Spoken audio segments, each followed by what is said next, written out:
Champion du monde, champion du monde, champion du monde. Bonjour, bienvenue sur le podcast Sur la ligne, le podcast qui s'intéresse aux deux côtés du football et du soccer, celui des tribunes, du terrain et des enjeux. Et aussi celui des champions du monde. Aujourd'hui, nous ferons une dernière partie de notre série sur la Coupe du Monde que nous vous avons proposée.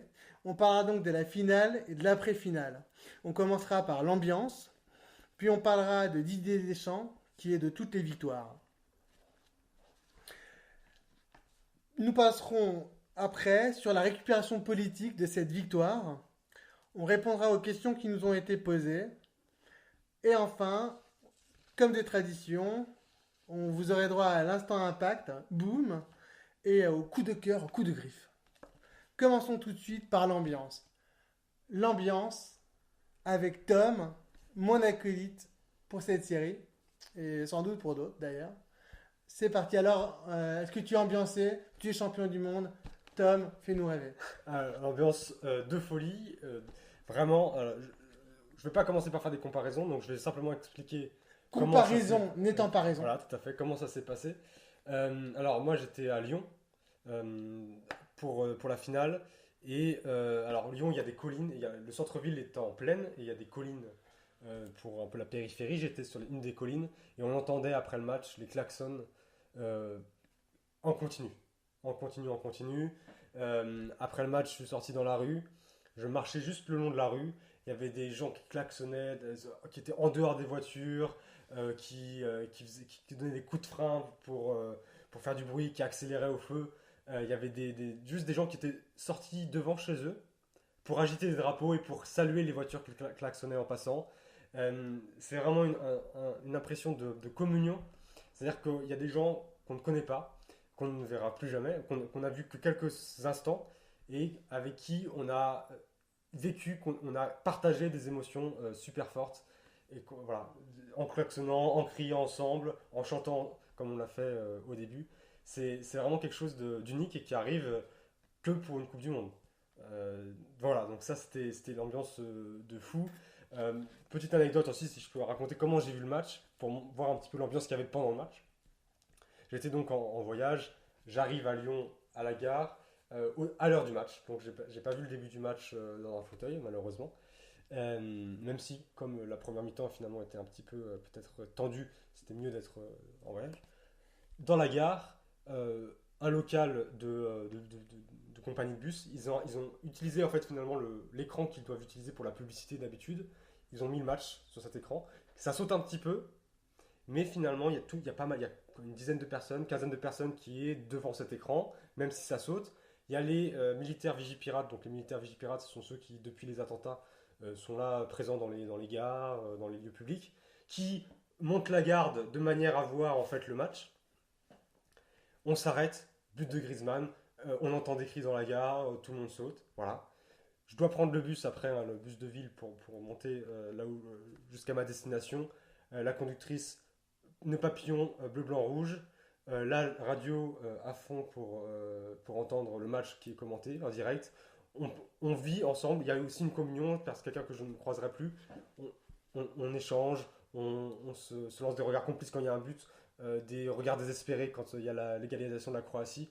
Voilà. C'est comme ça que j'ai vécu la finale. C'est cet esprit de communion très fort et qui fait que voilà, quand on se couche le soir, enfin quand je me couche le soir, j'ai du mal l'adrénaline est encore bien haute et faut que ça demande un temps de descente. Voilà, c'est comme ça que j'ai vécu la finale. Oui, bah, évidemment, moi j'ai vécu évidemment la même chose. Et c'est vrai que c'est très difficile de décrire ces moments. C'est parce que finalement vous êtes aussi spectateur de ce qu'il y a autour de vous. Et c'est très difficile de les décrire aussi à, à vous, mes amis canadiens, parce que je pense que finalement, il y a des mots qui sont.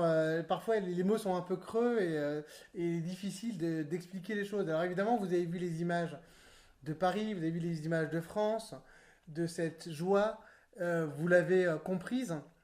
Évidemment, vous avez aussi vu, je suppose, les images des Belges à leur retour, qui sont fêtés de ces foules qui fêtent leurs héros. Vous avez vu aussi les Croates, ce mur de fumigène rouge hallucinant. Et c'est vrai que moi aussi, j'ai eu la chance de voir de voyager avant et après la finale. Donc, j'ai pu voir la finale dans de bonnes conditions, entouré de mon fils, cette célébrité, et de ma famille. Mais le lendemain, j'ai quitté mon endroit de vacances pour retourner au bureau et j'ai pris le train.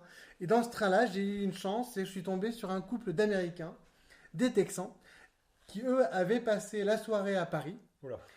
Et je leur ai demandé alors, expliquez-moi avec vos mots, avec votre œil de nord-américain, ce que vous avez vécu.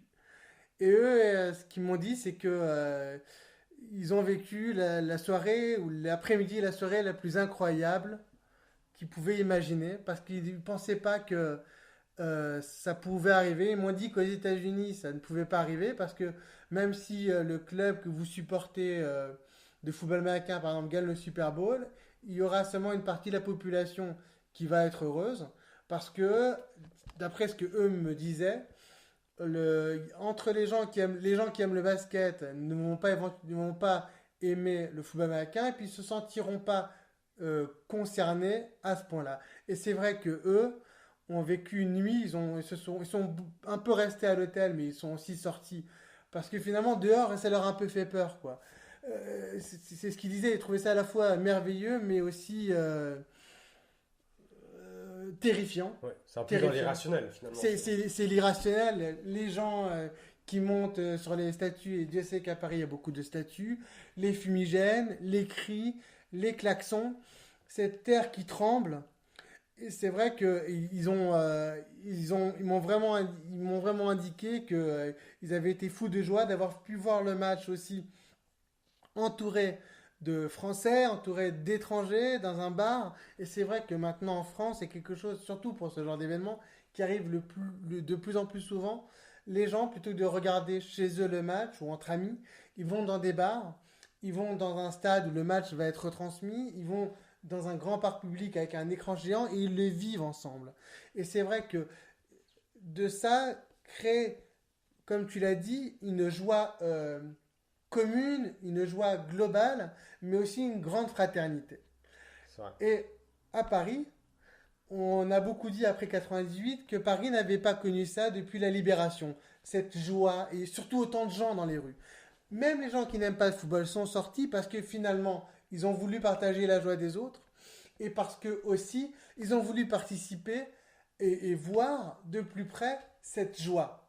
Mais c'est vrai que parfois on voit des gens dans des voitures qui semblent pas être des supporters de football, mais qui klaxonnent quand même avec un petit sourire qui dit ah vous avez l'air heureux, j'ai envie de partager ça aussi avec vous. C'est exactement ça. C'est exactement ça. Et les gens qui sortent, il y a des gens qui n'ont pas regardé la Coupe du Monde, mais qui sont sortis aussi pour pouvoir partager ces moments de joie. Et c'est d'autant plus vrai aujourd'hui que les derniers, euh, les derniers moments où les Parisiens et les Français sont sortis, c'était pour commémorer les attentats et les victimes des attentats. Et je pense que les Français sont encore plus sortis et ont encore plus envie de partager ces moments de joie qu'il y a quelques mois. Ils ont dû partager tous ensemble ces moments de peine. Un peu comme finalement on a le plaisir d'aller au mariage parce qu'on a envie de voir sa famille dans d'autres moments que pour les enterrements. Et c'est vrai que euh, pour moi c'est un des souvenirs que j'aurais finalement d'avoir vécu ça pour la deuxième fois de ma vie, d'avoir croisé ces Américains et d'avoir vu dans leurs yeux cette espèce d'étonnement. Enfin, l'étonnement, c'était vraiment peu dire, quoi. Ils en étaient encore révolutionnés le lendemain. Et oui, alors par rapport au lendemain, c'est vrai que moi j'ai aussi pris, alors on voyage beaucoup, hein. J'ai aussi pris le train le lendemain de la finale et il y avait des jeunes, des adolescentes qui avaient encore le drapeau sur les joues, le maquillage avec le drapeau. On sentait il y avait quand même une ambiance de lendemain de victoire de Coupe du Monde, ça a duré un petit peu. On voit encore des gens qui ont les drapeaux sur les voitures, on en a parlé hein, au tout début. Finalement, on en Ça, voit c'est un phénomène qui est quand même très local. Parce que maintenant, j'ai traversé la France d'est en ouest et je me suis rendu compte quand même que cette tradition qui existe ici en Alsace, à Strasbourg, c'est une tradition qui est plutôt allemande et que dans le reste de la France, on en voit moins. Même si à Lyon, les bus de transport en commun avaient les petits drapeaux. Hein. Alors, petite explication, alors c'est à Lyon, je crois que c'est à Paris aussi, c'est que les transports en commun, les bus de transport en commun peuvent avoir des drapeaux pour le 14 juillet, puisque c'est la fête nationale. Et là, ils les avaient gardés le 15 juillet, et le 16 juillet, donc le lundi, il y avait encore les petits drapeaux, voilà, c'est encore la fête, c'était encore la fête ce lendemain. Et c'est vrai que il y avait aussi, ça c'est la petite chose, c'est acheter le numéro de l'équipe, donc l'équipe c'est le quotidien sportif français, acheter le numéro de la victoire, c'est pas facile à trouver, hein. Et donc ça fait aussi partie de ce petit plaisir du lendemain. Et c'est vrai que il faut bien dire que ça faisait 20 ans, alors ça fait 20 ans qu'on a gagné une Coupe du Monde, donc il y a le côté anniversaire. C'est vrai aussi qu'il y a toute une génération, pratiquement, qui n'a pas connu ça. Et c'est aussi intéressant, émouvant, en tant que personne qui a vécu 98, de transmettre aussi cette joie par la victoire de 2018, de voir qu'il y a une nouvelle génération qui peut s'emparer de cette émotion collective, euh, voilà, de cette émotion unique de la victoire en Coupe du Monde. Voilà, c'est vrai que c'est une Coupe du Monde pour les enfants post-98 et par un peu les enfants d'après 98, puisque Mbappé, je crois que ça doit être le seul, mais est né après la victoire de 98 et un certain nombre d'autres joueurs de l'équipe de France Voilà, étaient cette tout petits. génération-là, les Dembélé, tout à fait. Moi aussi, finalement, ça fait aussi partie de mes joies, de mes bonheurs, c'est que on, on leur a beaucoup parlé à ces enfants post-98, de 98, de la fête, du sentiment d'être champion du monde. C'est vrai que moi, j'ai le sentiment que j'avais déjà eu en 98 et je l'avais eu évidemment, j'étais plus jeune, de toute façon, et c'était aussi la première fois de façon très importante, c'est d'être sur le toit du monde. Voilà, on est sur le toit du monde. Et évidemment, c'est quelque part très ridicule, ça reste qu'une compétition, mais c'est le sport numéro un dans le monde, c'est le sport le plus compétitif, c'est un sport où tout le monde peut jouer. Vous n'avez pas besoin d'un panier comme au basket, vous n'avez pas besoin de matériel comme au golf, d'un cheval comme au polo. Et voilà, c'est vraiment cette impression, moi, que j'ai, et d'être sur le toit du monde. Et ces enfants-là, on leur a beaucoup dit ça. On leur a dit 88, la fête était incroyable. Et tout le monde, aujourd'hui, si vous croisez quelqu'un dans la rue, si vous lui demandez où il était le jour de la finale de 88, tout le monde le sait. Même les gens qui n'aiment pas le football, même les gens qui détestent le football. Et eux, ils vous diront peut-être que c'était la pire nuit de leur vie, que c'était vraiment n'importe quoi et qu'ils espèrent ardemment que ça n'arrive plus jamais. Bon, manque de chance, c'est revenu. Ouais, c'est vrai que c'est revenu. Alors après, la difficulté pour cette année, c'est qu'il y a forcément cette comparaison avec 98 et qui fait que peut-être. Alors, c'est aussi difficile à juger en ayant vécu 98 en même temps, et pour comparer, il faut bien avoir vécu les deux. Seulement, c'est la deuxième, comme tu as dit, il y a peut-être moins de spontanéité, enfin moi je trouve, qu'il y a pu y avoir en 98, ce qui peut s'expliquer peut-être notamment, tu faisais référence aux attentats, il y a quand même sur comment dire, le défilé des joueurs sur les Champs-Élysées avec le bus, c'était pas du tout la même organisation qu'en 98. Enfin, il faut dire qu'il y avait une organisation cette année, alors qu'en 98, il n'y en avait pas trop. On avait mis le bus et les joueurs en arrivant s'étaient aperçus qu'il y avait en fait plein de monde. Là, il y a vraiment une organisation et qui fait que cette organisation nécessitait, enfin, casser un peu la spontanéité. Et puis, il y a aussi peut-être l'idée de vouloir faire comme en 98 qui fait que ça casse un peu le côté spontané. Et, mais voilà, ça c'est parce que nous on a vécu 98, mais je pense que ceux qui ne l'avaient pas vécu, ils ont voulu faire la fête parce que c'était Parce qu'ils extraordinaire étaient pour eux. contents Voilà. et parce qu'ils étaient contents, fiers, heureux et que voilà et que c'était l'occasion de faire la fête et c'est vrai on a vu de belles images, évidemment on en a aussi vu des moins belles, mais il y avait surtout, et c'est ça qu'il faut retenir, de très très belles images. Ouais, c'est vrai. Sur ce, on souhaitait parler maintenant rapidement du staff, parce que finalement on parle beaucoup des joueurs. On pourrait d'ailleurs faire une autre émission si ça intéresse, si ça vous intéresse sur les joueurs avec comment ils ont vécu leur Coupe du Monde sur le terrain et en dehors. C'est vrai qu'on a déjà eu un certain nombre de reportages, donc on a une idée quand même assez importante sur la vie à l'intérieur du groupe et tout ce genre de choses qui sont aussi intéressantes. Mais on a voulu prendre le temps de parler du staff. Alors on va évidemment parler de Didier Deschamps, l'entraîneur, mais aussi de tous les gens qui sont autour de lui et qui ont permis eux aussi à l'équipe de France d'être champion du monde.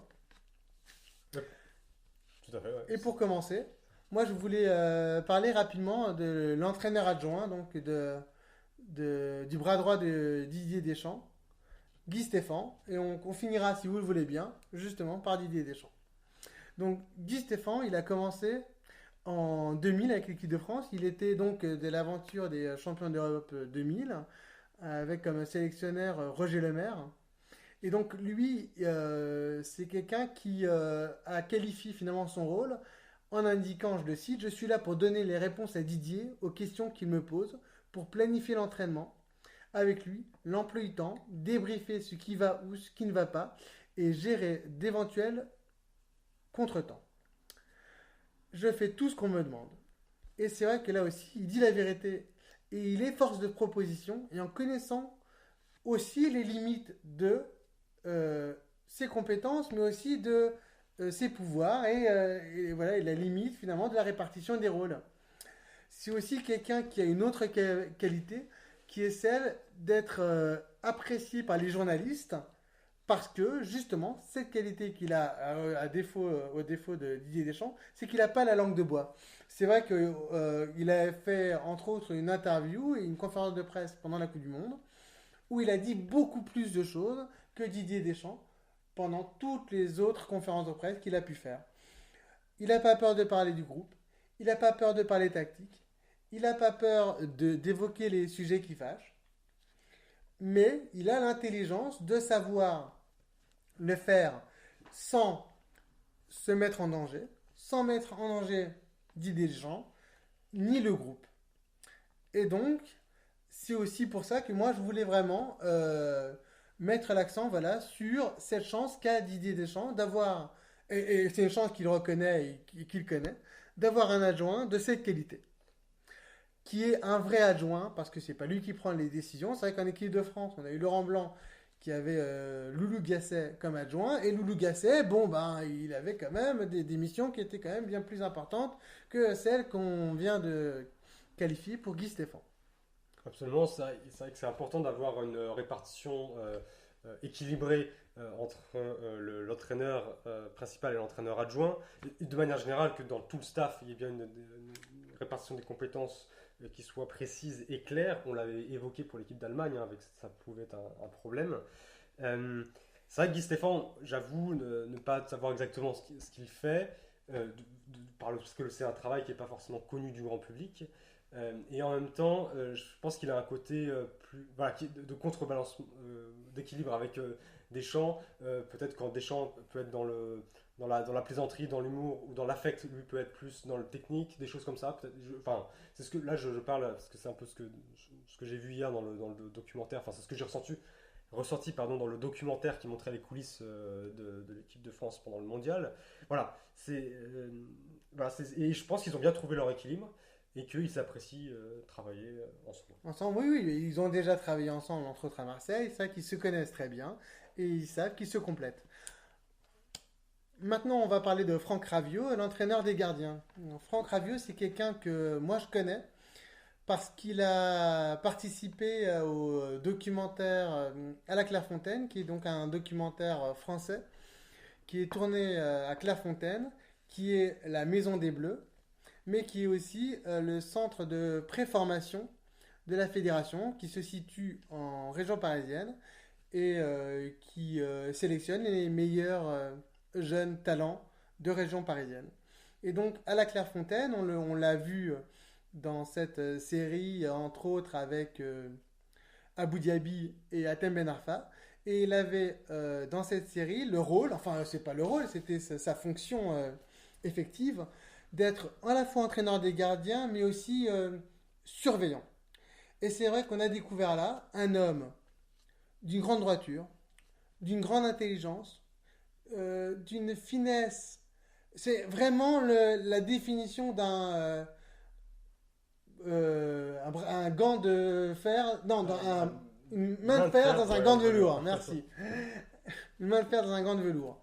Et c'est vrai que moi j'ai découvert quelqu'un, et si finalement dans ce documentaire que je vous recommande de regarder, il est disponible sur YouTube, à la Clairefontaine. C'est un truc au long cours si vous avez du temps. On découvre évidemment un mode de fonctionnement de la formation en France, on découvre des entraîneurs qui sont devenus des références, entre autres après 98, et qui ont construit la formation en France et qui ont aussi beaucoup été consultés par d'autres fédérations, en particulier la fédération allemande, on en a parlé dans un podcast précédent. Mais on le découvre aussi lui. C'est quelqu'un qui n'a pas eu une grande carrière professionnelle en tant que gardien, mais qui a tellement impressionné quand il était lui-même à la Clairefontaine comme aspirant professionnel que, une fois sa carrière finie, on lui a proposé de prendre un rôle. Au sein de l'équipe de France, il avait donc principalement la fonction d'entraîneur des gardiens. Et donc, entraîneur des gardiens dans une Coupe du Monde, c'est un des travails les plus difficiles et les plus ingrats. Pourquoi? Parce que vous avez à gérer trois égaux et trois personnes, et sur ces trois-là, il n'y en a qu'un seul qui va jouer a priori, et le deuxième peut avoir éventuellement l'espoir de jouer le troisième match de la phase de poule si les deux premiers se passent bien. C'est ce qui s'est passé avec Mandanda d'ailleurs, qui a eu l'occasion de briller et qui finalement a été un des joueurs qui a le plus qui a surnagé dans ce match absolument désagréable du Danemark. Totalement, c'est vrai que ce que tu disais sur la droiture de Franck Raviot, je pense que c'est vraiment important dans cette gestion des égos des gardiens. En fait, autant il y a une gestion collective du groupe dans son entier pour le sélectionneur et le sélectionneur adjoint, autant lui il est vraiment sur les gardiens avec cette problématique des gardiens que tu évoquais, avec un numéro 1 qui va le rester, sauf blessure. Et c'est vrai qu'on est vraiment dans une situation où il y a deux joueurs qui sont titulaires dans leur club toute la saison, qui savent qu'ils ne peuvent pas jouer que si leur pote se blesse. Et c'est vrai qu'il faut gérer ça. Et là, tu parlais de Mandanda qui était rentré pour le troisième match. Il remercie Loris il l'a remercié parce que Loris n'était pas obligé de le faire. Et pour Mandanda, c'était son premier match de Coupe du Monde, je crois, en tant que titulaire. C'était quelque chose de fort, même s'il savait qu'il y avait peu d'enjeux. Pour lui, c'était un match de Coupe du Monde. Il a joué un match de Coupe du Monde dans sa vie. Et en plus, un match de Coupe du Monde dans l'équipe championne du monde. Oui, et finalement, hein, on sait aussi que les joueurs qui ne jouent pas, parfois, ils ont un peu l'impression de ne pas être réellement champion du monde. On l'a vu en 98, et on a aussi vu en 98, on en avait parlé aussi, je crois, dans un podcast précédent, que finalement le rôle, ce coup-ci, de troisième gardien est un rôle qui est très difficile, parce que vous devez mettre les autres en valeur, en acceptant de prendre des buts, sans que ça se voie, en acceptant d'être canardé pendant une heure à la fin des entraînements, et c'est vrai que Franck Raviot, lui, il avait aussi cette capacité, finalement, d'arriver à manager cette équipe à l'intérieur de l'équipe, parce que les gardiens, c'est un poste qui est différent des autres. C'est des gens aussi qui sont particuliers. Et donc, il avait cette responsabilité. Il avait aussi la responsabilité d'avoir un œil sur les gardiens adverses pour pouvoir éventuellement renseigner les attaquants sur leurs habitudes sur les pénaltys ou sur leurs habitudes sur les 1 contre 1. Et je crois que même si ça s'est peu vu et peu dit, Franck Raviot, il a aussi fait un travail très important là-dessus. On sait qu'aussi maintenant, les entraîneurs de gardiens, ça existait déjà en 98, ont des statistiques sur les habitudes des tireurs de penalty, des tireurs aussi dans des tirs au but, exactement. Et donc, on l'a vu dans la frustration en 98, c'est du prof Bergerot qui avait une base de données incroyable et qui s'est fait envoyer sur les roses par un Barthez qui préférait ses sentiments de l'instant à la statistique brute. Et là aussi, c'est vrai que cette année, il n'y a pas eu, finalement, c'est du travail pour rien. On est content parce qu'il n'y a pas eu de séance de tir au but. Et c'est vrai que c'est un travail enfin, c'est assez intéressant de mettre en valeur ce travail qu'on connaît peu. Aussi, ce que je voulais rajouter sur le management des gardiens, c'est que un gardien, c'est une ligne à lui tout seul. Je crois que d'ailleurs c'est Franck Raviot qui le dit dans le documentaire qui est passé hier sur la première chaîne française. C'est une ligne à lui tout seul. Et donc s'il se rate, comme on l'a vu en finale avec Loris, il y a but direct. Et voilà. Et du coup, il faut que le gardien soit en confiance. Et la confiance passe aussi par le travail que peuvent faire avec lui pour le premier gardien, donc le travail que peuvent faire avec lui le deuxième et le troisième gardien. C'est eux qui peuvent le mettre en confiance, qui peuvent faire qu'il y ait une ambiance saine pour que le titulaire se sente indiscutable, se sente en confiance pour sortir les parades qu'il est capable de sortir. Et ça, c'est là où on voit l'importance aussi de ce management interne d'équipe dans l'équipe, comme tu disais. Tout à fait. On va passer maintenant à Grégory Dupont, le préparateur physique. Donc Grégory Dupont, euh, il est moins connu du grand public et moi j'ai lu un tweet à son propos que je vais me permettre de vous lire. Il est aussi le préparateur physique de Lille et il est présenté comme un chic type, hein, humble, discret, pro et surtout hyper compétent, ce qui est un profil rare dans ce milieu. Et, et donc c'est vrai que Dupont, on l'a un peu vu dans ce reportage, on voit que il a un rôle qui est de toute façon ingrat, qui est le rôle de préparateur physique. Donc au début surtout, c'est beaucoup faire courir les joueurs, leur faire faire des tests. Et c'est vrai que dans ce reportage, on a vu qu'il a demandé beaucoup aux joueurs. Et Griezmann, qui pourtant à l'Atlético Madrid a des préparations qui sont plus qu'intensives, a vraiment souligné que ces préparations étaient vraiment importantes. Mais il a aussi souligné qu'il avait confiance dans Grégory Dupont, puisqu'il a dit ce que je fais là, cette souffrance endurée, je sais qu'elle me sera utile dans les dernières minutes des matchs. Et on a pu voir que la préparation physique, elle a réussi, puisqu'elle a réussi à mener cette équipe de France évidemment jusqu'au bout, qu'en finale, ils n'étaient pas brûlés, qu'ils ont réussi à garder une bonne condition physique, ils continuent à courir. Ils avaient aussi une bonne condition générale, c'est-à-dire qu'ils étaient lucides, qu'ils avaient encore de l'influx, et finalement cette équipe de France qui était beaucoup dans le contrôle, elle était aussi dans le contrôle parce qu'elle avait les moyens physiques de l'être. C'est vrai, et tu parlais de rôle ingrat, et en même temps de confiance, et je pense que c'est là où on touche la confiance. Le sélectionneur et le staff en général est obligé d'avoir confiance dans le préparateur physique, parce que le sélectionneur, il est bon techniquement, il est bon tactiquement, il a des compétences très importantes. La préparation physique, je pense pas, a priori, il peut avoir un peu son avis, surtout que Didier Deschamps a fait une partie de sa carrière en Italie où la préparation, on les connaît pour leur préparation physique. Mais ce sont peut-être pas forcément des données qu'il peut maîtriser dans son entier. Donc il doit faire confiance au préparateur physique pour mener l'équipe au plus haut de ses capacités physiques. Et rôle ingrat, c'est vrai. Et en même temps, ça a servi de motivation aux joueurs, parce que je ne sais plus à quel match, il y a une causerie de Pogba, je crois, qui dit souvenez-vous, comme on a souffert pour la préparation physique, c'est pas pour se faire éliminer maintenant. Et voilà, il se dit rappelez-vous quand on était complètement fatigué à la fin des tours de terrain qu'on nous faisait faire, c'est maintenant, il faut continuer parce que je veux pas rentrer à la maison après avoir fait ça.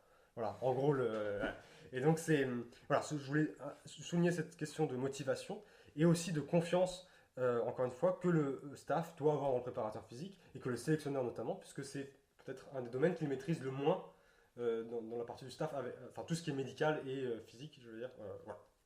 Tout à fait. Donc c'est vrai que moi j'avais déjà eu l'occasion chez Borat d'indiquer l'importance du préparateur physique, hein, et de souligner que le choix de Robert Duverne par l'Impact était un choix qui était à mon avis un bon choix. Et donc pour les mêmes raisons, Grégory Dupont, la confiance qu'a eu Deschamps, la confiance qu'ont offert les joueurs ont permis à cette équipe de France, et bien voilà, de gagner cette Coupe du Monde. On va passer maintenant à Philippe Tournon, le chef de presse.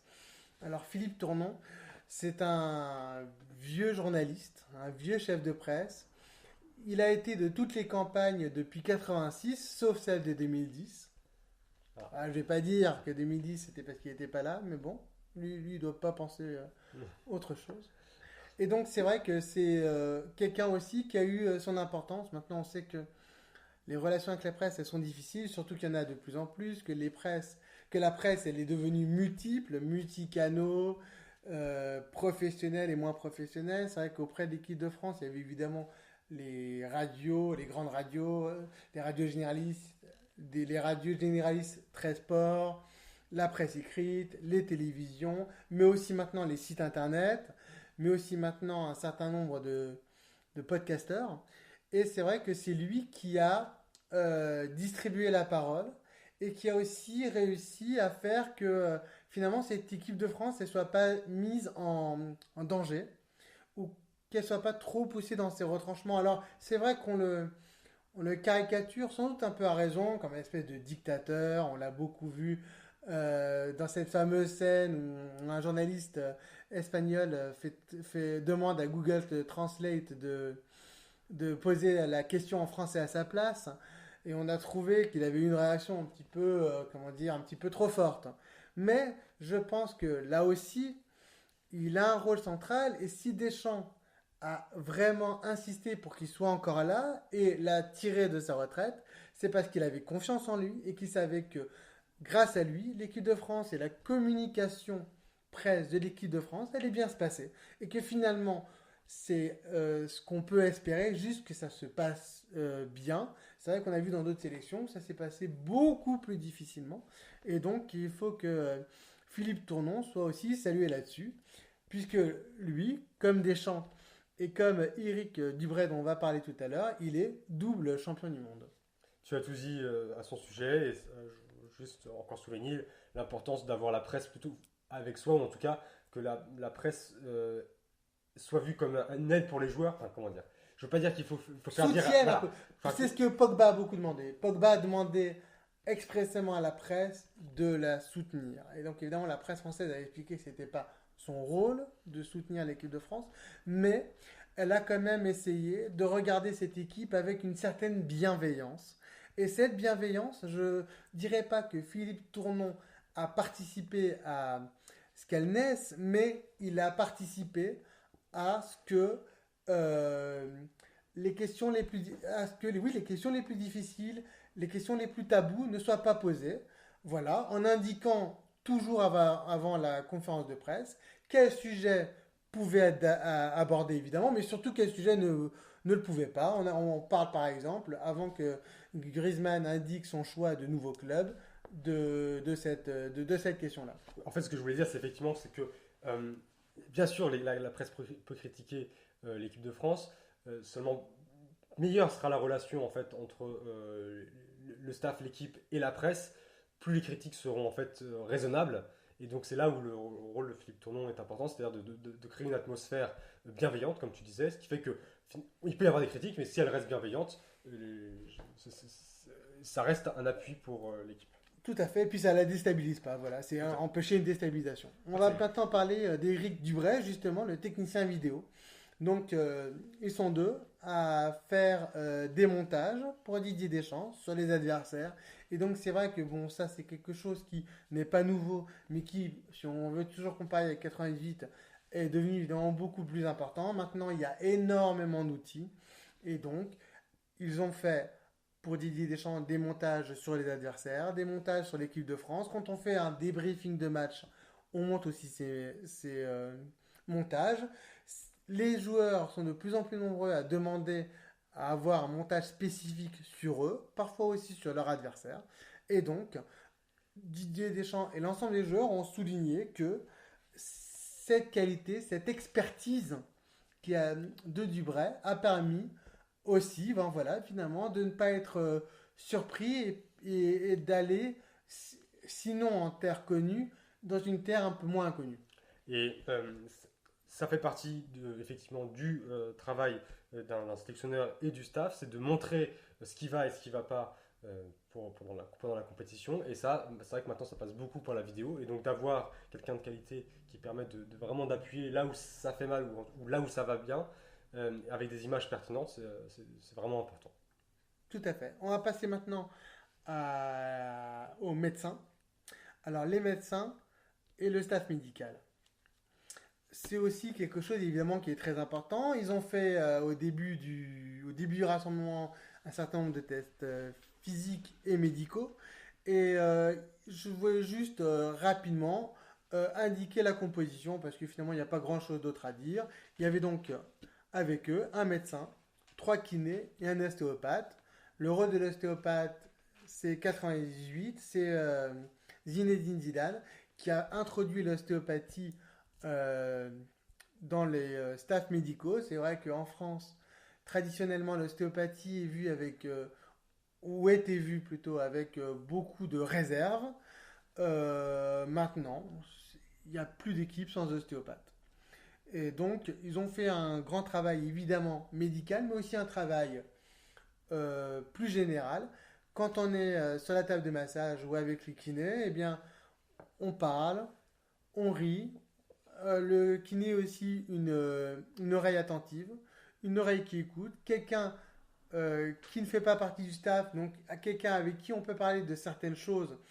On sait que le kiné n'ira pas le répéter au sélectionneur, on peut parler de sa déception, on peut parler de ses espoirs. Et c'est vrai que le staff médical a tous les, euh, tous les joueurs le disent et aussi les documentaires post-compétition le montrent, un vrai rôle. Effectivement, on le voit bien toujours, c'est ces moments un peu informels où pendant le massage, les joueurs discutent ou regardent la télé, rigolent. Et c'est vrai que c'est avec tous ces gens que. Enfin, c'est une ambiance en fait. C'est aussi. Ça fait partie de l'ambiance, c'est-à-dire qu'on parle.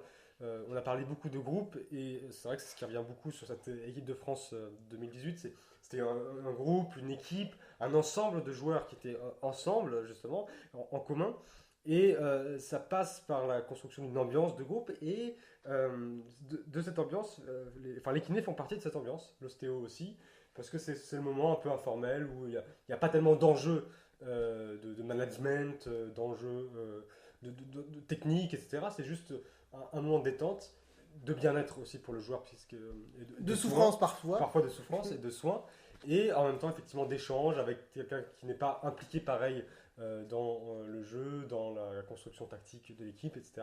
Et je pense que c'est une sorte de soupape aussi de respiration qui peut être importante. Voilà. On passera au reporter d'image. Guillaume Bigot, là aussi, c'est une nouvelle fonction. Alors évidemment, vous me direz, des reporters d'image dans cette équipe de France, il y en a 22. C'est les joueurs qui vont diffuser sur leurs réseaux sociaux un certain nombre d'images. Mais là, c'est vrai que c'est un regard extérieur. Il a offert aussi au Twitter, entre autres, et au réseau de la Fédération des images, des insides. Et c'est vrai que finalement, si cette équipe de France, elle a aussi été adoptée au fur et à mesure de sa réussite, c'est aussi grâce à ça. Parce qu'on a vu que ben, c'était des jeunes qui étaient sympathiques, que cette équipe, on a compris que le groupe vit bien. C'est vrai que ça, c'est la grande phrase, le groupe vit bien, hein. Quelques minutes avant, Naïsna nous a expliqué que le groupe vivait bien. On a vu qu'il vivait très bien, Pas avec le sélectionneur. mais dans un bus et pas avec les sélectionneurs, exactement. Et donc, c'est vrai qu'il a aussi eu une importance parce que finalement, il a aussi permis de graver des souvenirs pour les joueurs et finalement de permettre bien aux familles, évidemment aux joueurs, mais aussi aux familles, aussi aux fans, d'être intégrés et d'être finalement un autre joueur. Finalement, s'il y a le 12e homme, si le public est le 12e homme, voilà, il nous a permis d'être le 12e homme. Ça fait partie aussi de l'ère actuelle de communication et c'est de la modernité aussi dans le football. On va passer au magasinier Bachir Nehar. Alors Bachir Nehar, il a été découvert, si j'ose dire, par Deschamps à Monaco.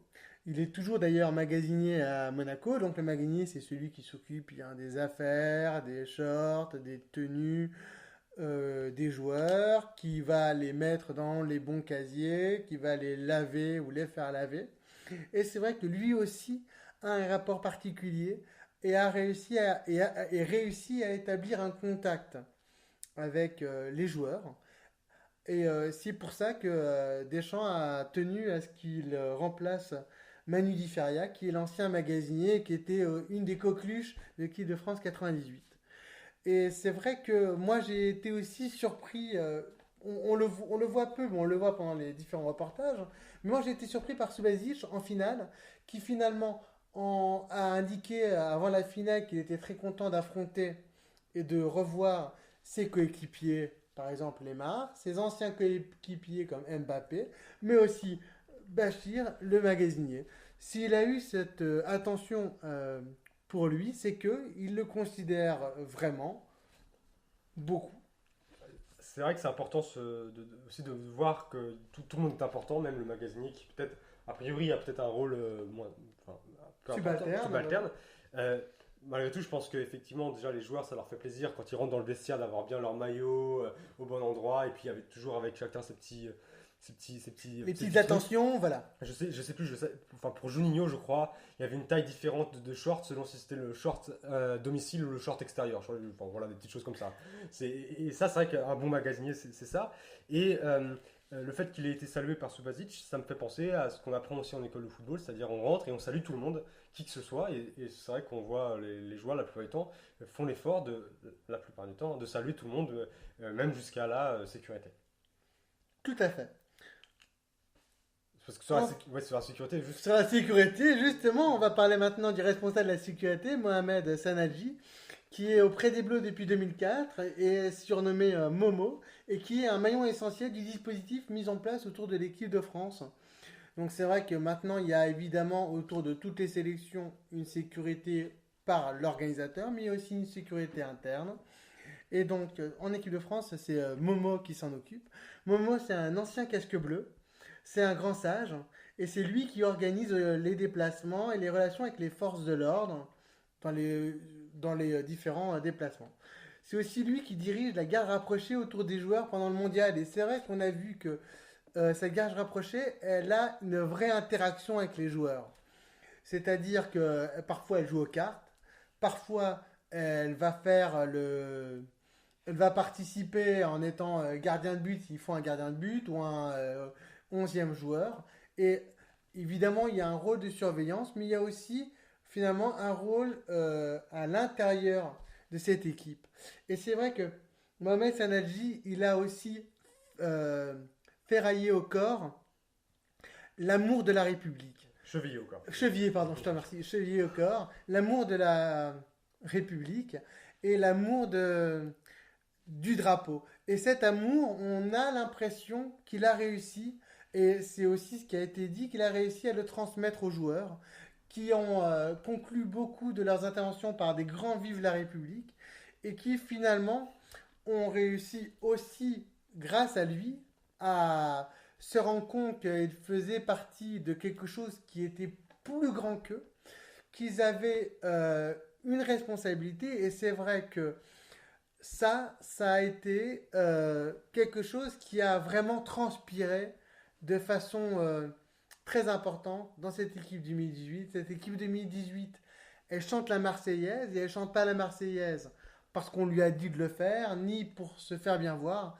Elle chante la Marseillaise parce qu'elle y croit, parce que elle est profondément attachée finalement à ce pays. On va en reparler dans les questions. Et je crois que ça, c'est aussi un des cadeaux que nous a fait Mohamed Sanadji. Ce Vive la République, je sais plus qui l'avait dit, qui l'a dit en finale, juste après le match. Pogba, Griezmann l'ont beaucoup Et dit, par exemple. je sais qu'il y a une interview que j'ai entendue, qui avait été donnée par soit le sélectionneur, soit par un joueur sur le terrain, juste après le match. Il y en a un qui a dit, oui, comme dit notre président, Vive la République. Ça m'avait un peu surpris, et maintenant je suis content de voir l'explication que tu me donnes. Et, et c'est vrai que Momo était salué aussi par Loris, on voit dans le documentaire.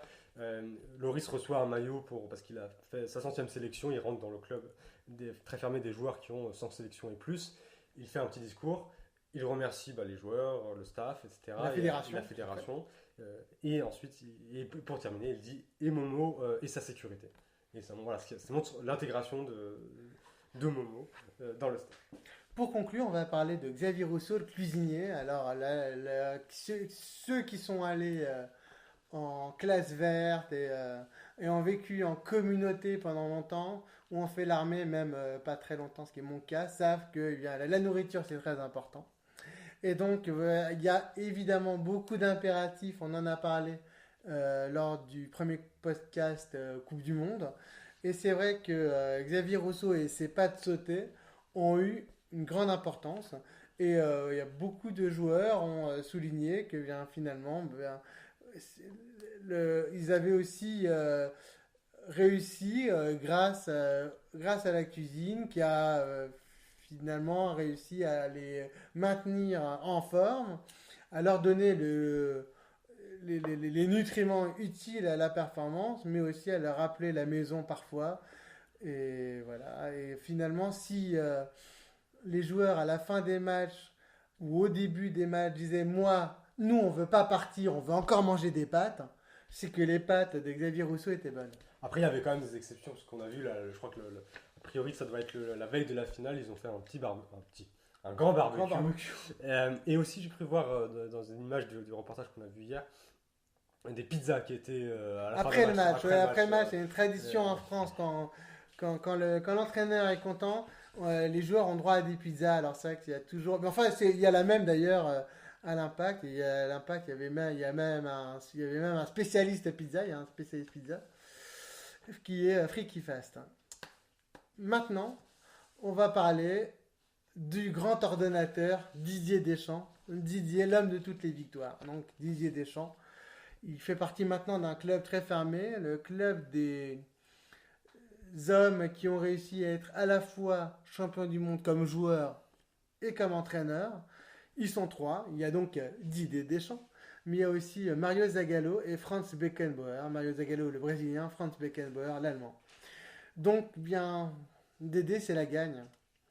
Il a gagné comme joueur. Il a été le premier capitaine d'une équipe française à soulever la Ligue des Champions. Et le seul. Et le seul, exactement. Il a aussi gagné la Ligue des Champions avec la Juve. Il a été champion d'Italie. Il a gagné l'Euro en 2000. Et comme entraîneur, il a été champion de D2 avec la Juventus. Une Juventus qui avait été reléguée administrativement. Il a aussi été, maintenant, évidemment, comme on l'a dit, il a gagné la Coupe du Monde et il a réussi à faire renaître la grande équipe de Marseille. Ouais, avec le titre, alors je n'ai plus l'année en tête malheureusement, mais c'était une grande aventure. Voilà, il a ramené la gagne à Marseille. Il a ramené la gagne à Marseille. Ça, c'est voilà, donc c'est vrai que Didier Deschamps, on peut parler on l'a dit, il est pragmatique, on peut parler maintenant de ses principes. Ses principes de jeu, ben c'est la gagne. Voilà. Oui. Et donc, il fait tout pour gagner. Ça. Alors, on peut trouver ça contestable. On peut critiquer la façon dont l'équipe de France a joué. Tout à fait. Mais au final, l'équipe de France a gagné. Et cet objectif qu'il avait pour la France, eh bien, il a réussi à l'amener au bout. Pour lui et pour les joueurs, avec lui et avec les joueurs. Et aujourd'hui, moi, je me pose quand même une question. Est-ce que finalement, Messi, qui vient de finir sa première Coupe du Monde, n'aurait pas voulu la gagner, même en jouant moche, sans doute? Cristiano Ronaldo aussi aurait voulu la gagner. Il y a beaucoup de joueurs de football qui n'ont jamais gagné, comme Zico, Socrates, Weah. Et lui, il a réussi à amener l'équipe de France à cette victoire. Tout à fait, sachant que je pense qu'il faut bien comprendre aussi que Deschamps n'a pas pour but, enfin le but c'est de gagner, peu importe la manière. Ce qui veut aussi dire que s'il avait pu gagner en jouant très bien, si pour lui ça avait été la seule manière de gagner, il l'aurait fait. Je pense qu'en 2014, ce qui parle en faveur de cette hypothèse, c'est qu'en 2014, on avait un jeu tout à fait différent. On marquait beaucoup de buts parce qu'on avait des attaquants comme Benzema qui jouaient, qui marquaient des buts. Là, on avait un autre type de groupe, pour des raisons X ou Y, on a eu ce groupe-là, et par rapport aux qualités qu'il avait, la manière de gagner, c'était celle qu'il a utilisée. Et donc ce que je veux dire, c'est que c'est là où le pragmatisme, c'est pas de dire non, il faut jouer moche tout le temps pour gagner. C'est que si on a une équipe qui peut pas jouer mieux pour gagner que ce qu'elle fait, c'est ce qu'il faut faire. Si on peut gagner en jouant bien, je pense pas que Deschamps serait contre. Tout à fait. Tout à fait. Et c'est vrai que les Belges, par exemple, ont beaucoup critiqué la façon de jouer de l'équipe de France. mais ils auraient aussi, comme je l'ai dit, voulu être à leur place. Et on peut aussi parler des joueurs. C'est vrai que les joueurs, on l'a vu dans ce reportage, eux, ils avaient gardé, et on en avait parlé dans les autres podcasts, une grande frustration de 2014. Et 2016. 2016, pardon. Très grande frustration. Et ils ne voulaient pas revivre ça. Parce que aller en finale et perdre, c'était pour eux plus envisageable. Et c'est pour ça qu'ils ont accepté finalement de faire tous ces efforts. Ils ont accepté de se sacrifier. Giroud, il a eu un rôle qui était extrêmement ingrat. Eh bien, il l'a accepté pour ça, pour ne plus avoir à revivre la défaite et pour pouvoir rentrer dans ce cercle très fermé des joueurs champions du monde. De même pour Griezmann, de même pour Pogba. Et dans ce reportage qu'on a vu hier, et qui sera, je suppose, bientôt disponible de façon plus ou moins légale, on l'a vu, ils avaient tous le même objectif. Et ils avaient tous intégré que pour réussir, eh bien, peut-être que cette façon-là était la seule. Et ils avaient aussi intégré que si cette façon ne fonctionnait pas, eh bien, ils seraient critiqués, évidemment parce qu'ils avaient été éliminés, mais aussi parce qu'ils n'avaient rien montré, parce que le jeu n'était pas beau. Et effectivement, c'est là où on voit aussi le rôle de Deschamps. Son rôle ici, c'était de créer une équipe sans. Il n'y avait pas de grands joueurs techniques qui pouvaient aller éliminer 3-4 joueurs systématiquement. Il y en a qui pouvaient le faire, mais pas forcément de manière systématique. Et il a créé un groupe où un esprit de corps, on ne lâche rien, toujours ensemble, on est une équipe, on est unis. C'est des mots qui sont souvent ressortis. Et que les joueurs le disent, c'est pas uniquement. S'ils le disent plutôt, c'est parce qu'il y a vraiment cet état d'esprit-là. Et ça, qui c'est qui met en place cet état d'esprit-là c'est le sélectionneur. Et je pense qu'il avait vraiment. C'est vraiment mis en tête. Voilà, on oublie tout ce qu'il y avait avant sur l'équipe de France. C'est une compétition très particulière, la Coupe du Monde. On est en vase clos. Le but, c'est de la gagner. On est en mode commando d'une certaine manière. Pendant 55 jours, hein, il répétait souvent le nombre de jours. Ça fait tant de jours qu'on est ensemble. Ça fait voilà. C'est que c'était important. Ok, on a des sacrifices, mais on cherche l'efficacité. Et là-dessus, je crois, moi j'avais vu ça et je crois même que ça a été souligné par la presse peut-être et par les joueurs eux-mêmes. On voit l'efficacité jusque dans les coupes de cheveux des joueurs qui sont beaucoup moins excentriques que ce qu'on a pu voir par le passé. On est efficace, pas de fioritures et on y va. Dans cet esprit de corps, il n'y en a pas un qui dépasse par ses nouilles sur la tête ou quoi que ce soit. On est tous ensemble, une équipe, on ne lâche rien. Et là voilà, et ça c'est vraiment tout ce qui est revenu. Et je pense que c'est vraiment là la patte de Deschamps. Il savait qu'il fallait le faire comme ça. C'est une chose. Il a réussi à le faire, c'en est une autre. Tout à fait. Et il a aussi réussi à emmener tout le monde avec lui. Et les joueurs ont accepté, c'est-à-dire que il y a eu un deal entre l'entraîneur et les joueurs. Et on l'a vu pendant ce reportage, on a vu Griezmann dire, notre tactique c'était de marquer le premier but, après on ferme la maison. Et comme il l'a indiqué, ça c'est le jeu de l'Atlético, c'est le jeu que j'aime. Donc c'est vrai que on voit même que évidemment, la fin justifie les moyens, mais qu'ils ont réussi à prendre du plaisir dans cette façon de jouer. Autre chose, Varane aujourd'hui, dans l'équipe, a dit notre équipe, on est des tueurs à sang-froid. Et il l'assume. Et c'est aussi ce qu'on a vu dans cette équipe de France. On a vu une équipe de France qui a réussi à marquer sur 41% des frappes cadrées. C'est quand même assez incroyable. Et si on considère qu'elle a peu marqué, si on dit oui, mais il y a des buts sur penalty, oui, il y a des buts sur penalty, oui, il y a des contre son camp. Mais pourquoi? Parce que cette équipe de France, elle a mis une pression sur l'adversaire telle que l'Argentin a été obligé de plaquer physiquement Mbappé. Il y avait une telle pression sur les coups de pied arrêtés et les Croates savaient tellement qu'il y avait un réel danger sur les coups de pied arrêtés que finalement Mandzukic, eh bien, a sans doute manqué de lucidité en faisant sa tête et a marqué contre son camp. Efficacité redoutable, c'est vrai que c'est ça. On avait déjà le fait d'efficacité sur la défense, parce que certes, c'est bien de dire on marque le premier et après on défend et on prend pas de but. Mais encore faut-il y arriver avec des joueurs de qualité que ce soit les Belges, que ce soit les Croates, que ce soit les Argentins ou les Uruguayens, même si le match contre l'Uruguay est un peu différent dans sa physionomie, je pense. Euh, mais aussi efficacité au niveau attaque. Et c'est d'ailleurs ça, je pense, qui fait l'équilibre. C'est-à-dire que pourquoi est-ce qu'on a pu empêcher des équipes, des grands joueurs de marquer? Parce qu'ils savaient qu'en perdant le ballon, il pouvait très vite y avoir une situation très dangereuse pour les Bleus, même si le ballon était perdu à 70 mètres des buts. Moi j'ai cette image, je trouve c'est vraiment symbolique du jeu de l'équipe de France et de l'efficacité. C'est pendant la finale, Pogba qui récupère la balle et qui fait, je sais même pas s'il contrôle, mais il donne un grand coup dans le ballon en diagonale vers Mbappé qui court après. On a l'impression qu'il dégage pour dégager et finalement Mbappé va contrôler le ballon, va faire des passements de jambes, se retrouver dans la surface de réparation, faire la passe à Griezmann et Pogba va marquer le but. Et donc c'est ça, c'est qu'il y avait une menace constante sur l'équipe adverse et on a marqué beaucoup de buts, effectivement. C'était pas des matchs à raccro finalement.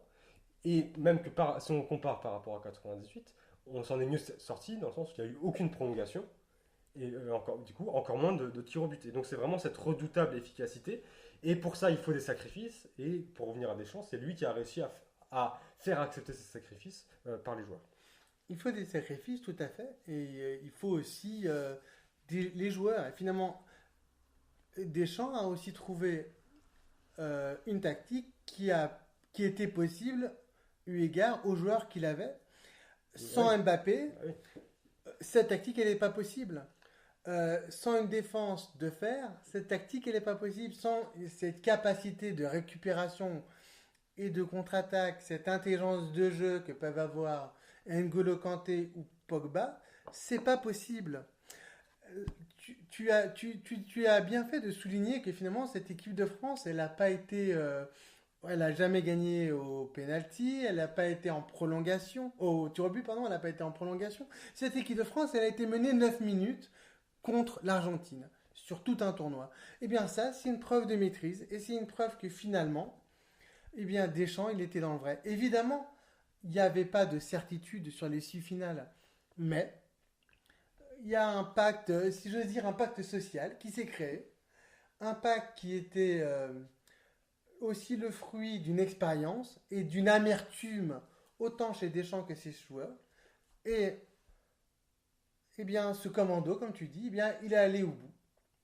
Voilà. Alors évidemment, c'était peut-être pas beau et on va peut-être parler du futur un peu plus tard dans les questions. Mais le fait est que c'était diablement efficace et tous ces joueurs, ils sont champions du monde et ça, on ne leur enlèvera jamais. Et je pense personnellement qu'ils n'ont pas honte, qu'ils n'ont pas à avoir honte d'être champions du monde parce qu'ils n'ont pas triché, parce qu'ils n'ont rien volé.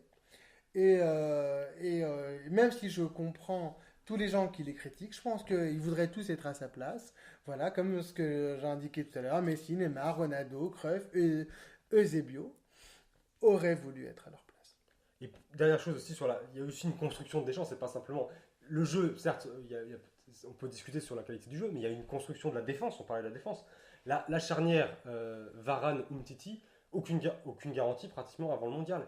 Il a réussi à construire cette charnière qui était d'une efficacité, là encore, hein, toujours l'efficacité, folle. Varane contre la Belgique, toujours là, toujours une tête, ou même contre l'Uruguay, aussi contre la Croatie. Enfin, vraiment. C'est très complémentaire. Et donc ça, c'est aussi une construction de groupe, d'ambiance, de confiance, de travail, tactique, de placement. Voilà.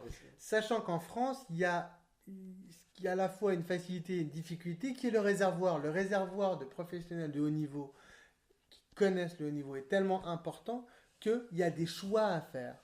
Alors, et surtout que finalement, il y a une vraie facilité à prendre l'homme du moment. Eh bien non. Deschamps, il a réussi quand même à construire avec des joueurs qui avaient la capacité, mais aussi qu'il a réussi à faire jouer ensemble. Et c'est ça aussi qui est important, c'est que finalement, et c'est un des crédits qu'on doit lui donner, c'est qu'il a réussi à mettre la bonne personne au bon endroit et à leur donner la certitude que de cette façon, ça allait marcher. C'est ce qu'on a dit dans le premier podcast. Varane, toi, tu es toujours sous l'œil de Ramos. Eh bien non, là, tu vas être un patron. Umtiti, Piqué est là, derrière toi, il te place, te replace. Eh bien non, t'as pas besoin de Piqué. Tu peux y arriver. Et finalement, Varane, toi qui es plus dans l'anticipation, plus fin, et Umtiti, toi qui es plus guerrier, plus physique, vous deux, vous allez amener à cette équipe une sécurité défensive. Effectivement, ouais, c'est tout à fait ça. Et ils ont participé au projet, enfin, Parce que c'est notre projet. comme dit le président Comme de dit la notre République. président, voilà. Parce que c'est notre projet, c'est l'un des grands gimmicks de notre président. Et maintenant, on va parler de la récupération et donc de Macron, Entre autres. entre autres. Donc la récupération politique. Là aussi, on se rappellera tous de 98 où Jacques Chirac a, grâce à l'équipe de France, à cette victoire, eu un bond dans sa cote de popularité incroyable. Et c'est vrai que au début de cette Coupe du Monde, beaucoup de gens étaient très curieux de savoir comment Macron allait réagir et comment est-ce qu'il allait gérer euh, le risque de critique eu Ça- égard à la récupération. Sachant que sur le bond de popularité, il est pratiquement automatique, hein, je crois. C'est que quoi que fasse le président de la République, si l'équipe gagne, il y a de fortes chances que la popularité augmente. Enfin, Presque automatique, c'est ce qu'on verra un peu plus tard. Ouh là ouais, là, le teasing. Et donc voilà, Macron, contrairement à Chirac, c'est quelqu'un qui connaît et qui aime le foot. Chirac, on disait qu'il aimait les sportifs. Macron, il connaît le foot et il aime les footballeurs. ouais, même si sur Chirac, il y a plein de contradictions. On ne sait pas s'il savait vraiment, s'il Oui, c'est ça. s'il Il jouait. aimait les sportifs, à mais la- il y connaissait strictement rien. Alors, ça, il y en a qui disent qu'en fait, il en connaissait plus que ce qu'il voulait faire croire. Ah, C'est-à-dire oh là que là là là. il y avait le côté un peu naïf qui fait que ça met en valeur l'interlocuteur. Parce que moi, je pense que ça. Moi, Ouais, ça il est m'étonnerait filou. pas. C'est Oh, un homme politique qui serait filou, Tom, enfin. Et qui en même temps, voilà, c'est effectivement, il y a toujours cette. Quand on le voyait rentrer dans les vestiaires de l'équipe de France 80, ah Bernard, ben, voilà, toujours très. Oui, Il l'appelait par un une prénom. grande et puis- facilité, une voilà. grande facilité. Enfin, je Tout repars à dans la fait. nostalgie. Revenons, oui, ah là là, Jacques Chirac mangeait des pommes. Revenons à Macron.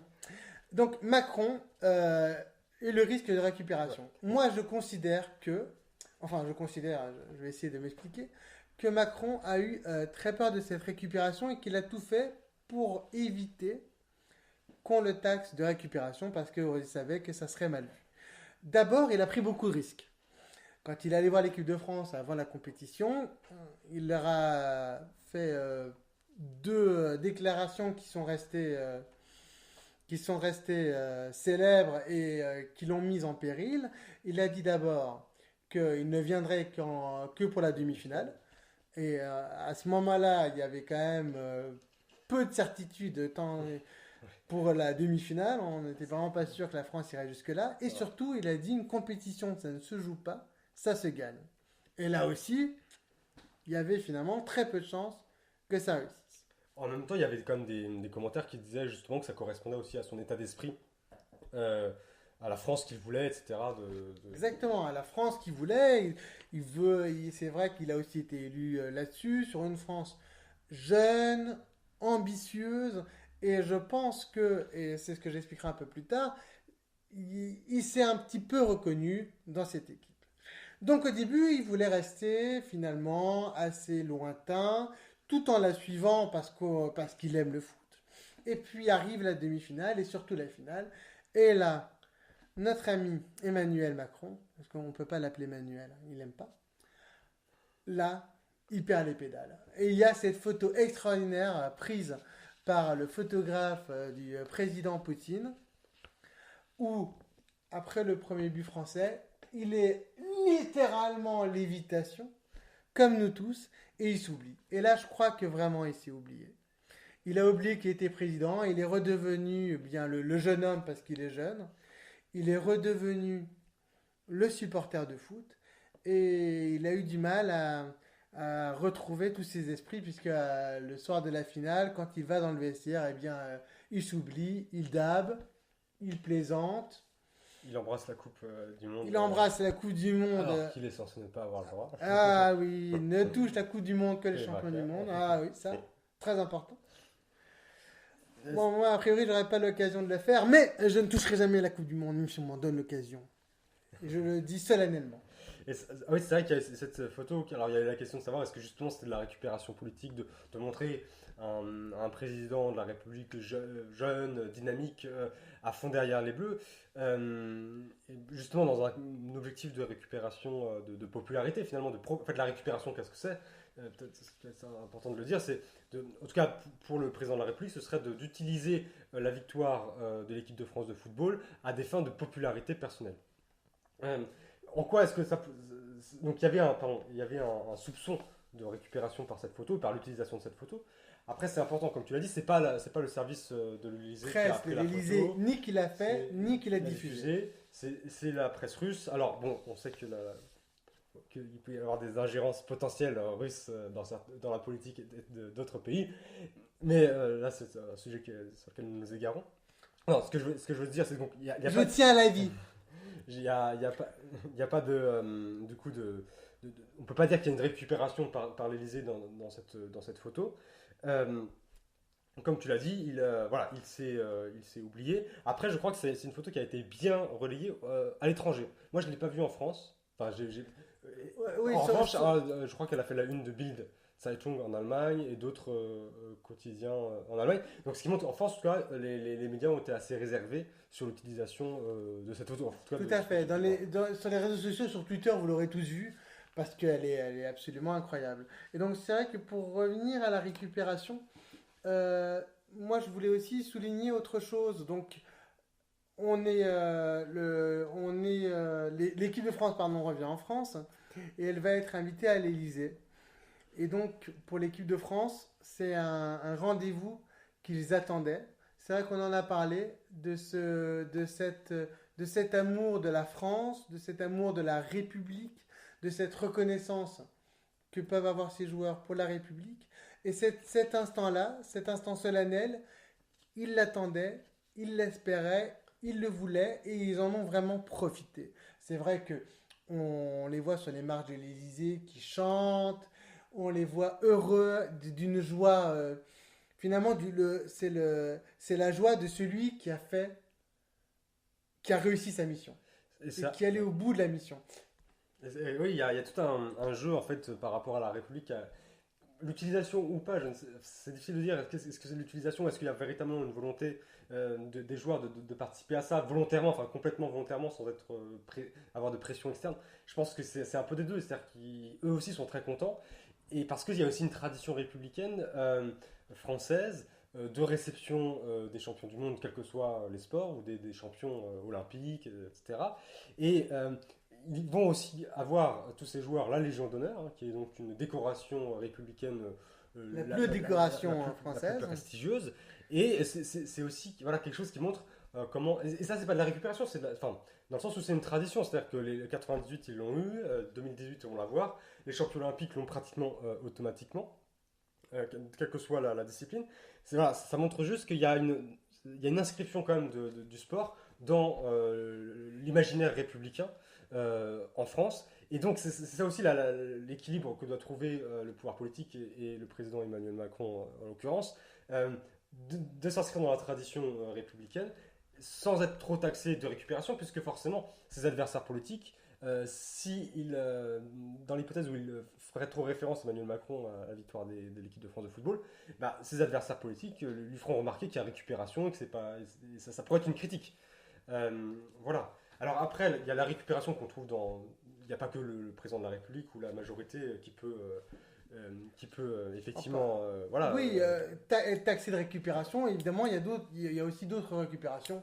oui, là c'est vrai que j'ai l'impression que, comment dire, je pense que j'ai pas trop écouté la radio le lendemain de la victoire, mais souvent à la radio le matin il y a des hommes politiques ou des femmes politiques qui sont invités, et je suis sûr qu'ils avaient tous un avis sur la victoire, quel que soit leur bord politique, et donc voilà, ça peut être un peu malsain finalement parfois, enfin malsain. Il peut y avoir un décalage entre des joueurs, ce qu'ils ont vécu et ce qui va être récupéré, enfin, la manière dont on va réécrire leur histoire pour des fins de politique, pour des fins de popularité personnelle de politiciens. Voire même, alors, ce qu'on peut avoir tendance à faire, nous, même ici aussi, peut-être, de réécrire théoriquement l'histoire du groupe et de leur inscription dans la société. Tout à fait. En 98, il y a eu ce slogan Black, blanc, beurre, au lieu de bleu, blanc, rouge, hein, Black, blanc, beurre, ce qui constituait en fait la diversité de l'équipe de France, avec des joueurs d'origine différentes. Et en fait, ce slogan Black, blanc, beurre était utilisé pour montrer la réussite de l'intégration à la française. Et ça a dépassé complètement les joueurs de foot, et même les politiciens. C'est devenu des sujets de sociologie, etc. Il y a eu une grande réflexion. On a cru aussi que finalement on était arrivé à cette intégration. C'était l'an zéro de quelque chose. Voilà, exactement. le début de quelque chose. Alors même que finalement ça existait. Je crois qu'on l'a déjà dit un petit peu dans un podcast. C'est que cette diversité culturelle et d'origine, elle existait bien avant 98. Et on reviendra dessus dans les questions. Et on y reviendra dessus, mais juste là sur la question du Black Blanc Beurre, et donc ça montre en fait la récupération, le fait que ça dépasse totalement les joueurs, ils ne maîtrisent plus leur histoire. Et alors même qu'en fait c'est une récupération qui n'a finalement pas, comment dire, qui a un peu échoué. En tout cas, le Black Blanc Beurre en tant qu'idéal républicain en 98 a totalement échoué. En 2001, il y a eu un match amical entre la France et l'Algérie où c'était un peu la fête justement de ça. Donc c'était au Stade de France. Zidane était très impatient d'avoir un tel match entre sa patrie, la France, et son pays d'origine ou d'origine de ses parents, l'Algérie. La Marseillaise, l'hymne national, a été sifflée. Il y a eu un envahissement du terrain avant la fin du match. Là, on parlait plus de Black Bomber, beaucoup de critiques. Et dans la foulée, en 2002, pour les élections présidentielles, Jean-Marie Le Pen, donc, qui était le candidat d'extrême droite, on va dire xénophobe, est arrivé au deuxième tour.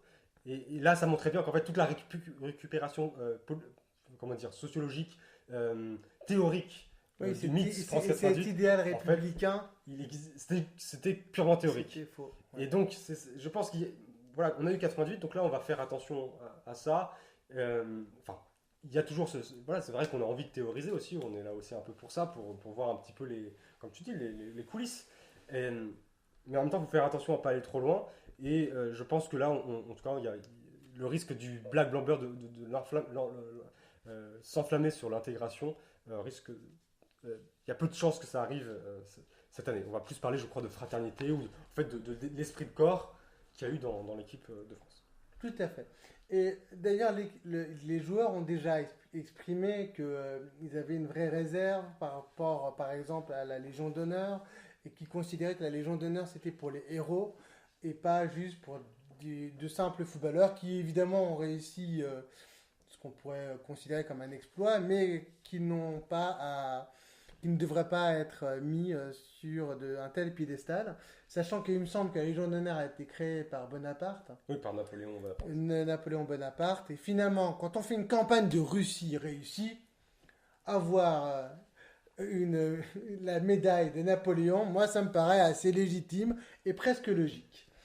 Ceci dit, je voudrais aussi revenir sur la fraternité. C'est vrai que cette idée de fraternité, c'est quelque chose qui transpire aussi de cette équipe de France. On l'a vu dans les différents reportages, on l'a vu dans la presse écrite, ils l'ont beaucoup dit dans les conférences de presse.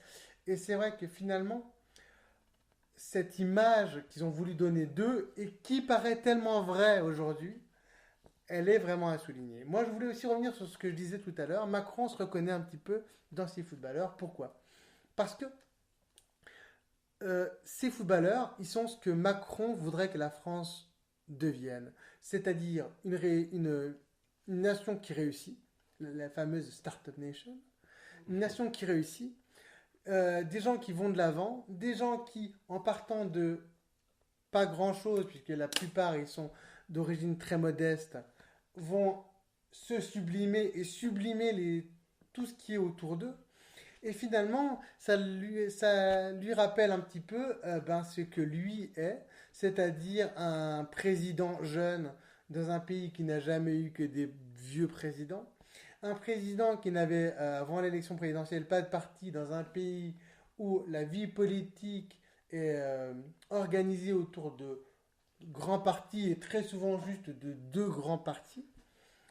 et aussi un président qui vient finalement de province et qui a réussi ses rêves, alors ses rêves de grandeur, mais aussi ses rêves plus personnels, en épousant sa prof de français et en étant, à ses yeux en tout cas, digne de pouvoir l'épouser et la demander en mariage.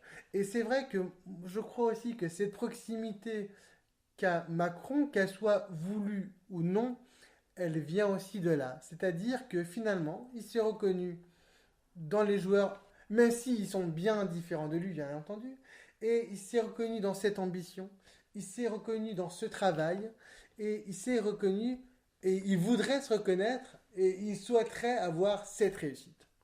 Et oui, il y a là aussi peut-être une sorte de fraternité, même s'il y a bien sûr une hiérarchie entre le président de la République et Enfin les bon, gens. là, la hiérarchie, elle a été quand même très bousculée dans le C'est vestiaire. Hein. vrai. Ce qui se passe à Vegas reste à Vegas. Ce qui s'est passé dans ce vestiaire aurait dû rester dans ce vestiaire. Mais je voudrais insister sur cette fraternité qui en fait ne prend pas en compte l'origine des joueurs, etc. On n'est plus dans le black blanc beurre en fait qui renvoyait quand même à l'origine des joueurs. La fraternité, ça n'a rien à voir. C'est par rapport à l'origine, c'est vraiment le fait d'être frère.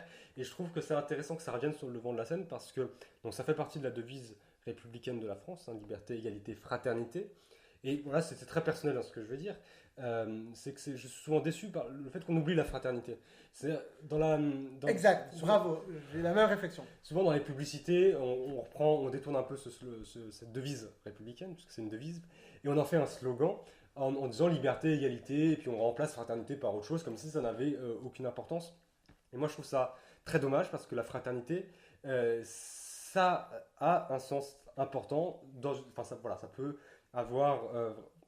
permettre la construction de choses très grandes, quelles qu'elles soient, pardon, oh là là là, j'ai du mal. Quelle que soit la chose que l'on veut construire, la fraternité permet de la construire. C'est la solidarité, ce sont des valeurs qui sont positives et qui sont vraiment incarnées par l'équipe de France de 2018.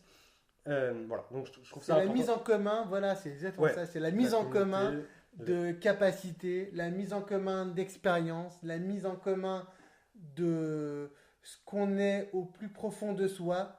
ouais, avec Et l'acceptation de ce qu'est l'autre. exactement. Et ça me fait penser, alors peut-être que tu voulais en parler, le discours de Barack Obama sur... C'est exactement, et je vais en parler dans la question justement, puisqu'on va commencer par on va commencer les questions. Donc on va commencer par la question de Kevin Duska, à commercial Kevin Duska, qui nous demande, accrochez-vous, est-ce que la France apprécie l'apport de ses anciennes colonies africaines dans le contexte de ce gain? Pourrions-nous espérer le moindre changement social après l'apport de ce mondial?